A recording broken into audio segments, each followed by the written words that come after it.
Can you believe that May is over already? I read 10 books and it was an interesting reading month. So the first one was the Book Census Library, which I'm still thinking about. It's really an interesting read and the ending is just very strange. The next one was The Society of Unknowable Objects by Gareth Brown. It's the second book after Book of Doors, which was my favorite book in 2024. And I have to admit, it's not quite as great as the first one, but it's still amazing. And I really enjoyed at the ending how they interconnect. So do read the first book first. Then I read An Ark, which is already available on Kindle and other book outlets, I think. The Taverna at the End of the Night by H.Y. Henna. It was her first real thriller book before she did mainly the cozy crime. And this is set in Greece and on Crete. And I really enjoyed it because the H.Y. Henna I liked so much before is still somewhere in this book, but it is more sinister. And Greece is just nice, right? The Lost Apothecary, which is a time-spanning story, and I really liked that. The narration was great, and the story itself, with the mystery and the murders, loved it.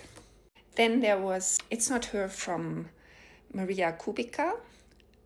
It is a great book, and I do understand why so many people liked it. It's in crack format, so it's easy to read, fast-paced, and the ending, obviously, if you read a lot, you can guess what it's all about and who the culprit is, but still amazing until the end.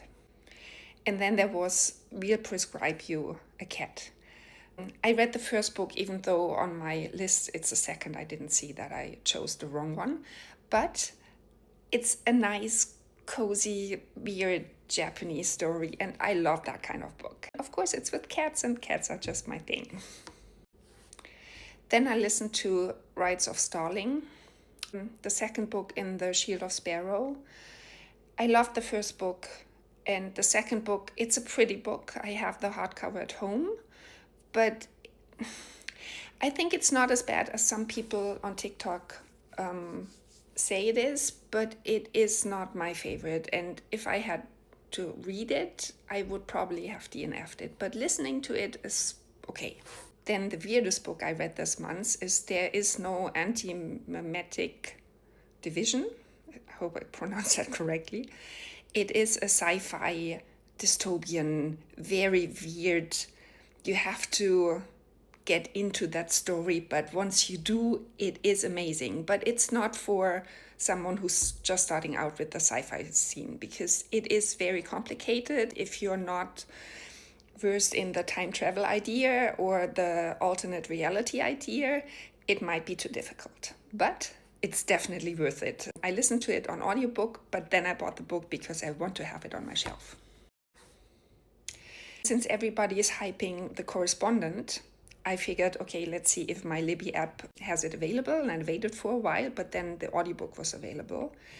And I'm so glad I read the audiobook listened to the audiobook, because it's a letter-based book. And when I read books like that, I'm usually annoyed by the whole back and forth and writing to different people. But listening to it was amazing. So if you can pick up the audiobook, it's great. And what I really enjoyed is that real life authors and characters are part of this book. And she writes letters to Joan Didion and refers to one of my favorite books, The Year of Magical Thinking. I have a lot of memories with that book. It's a very sad book, but I saw the play on Broadway with Vanessa Redgrave, and that was just one of the most amazing experiences I had in the theater. So this definitely is a great book, and for me it was specifically special, so I got the copy and now it's on my shelf. And the last one is Today, Tonight, Tomorrow.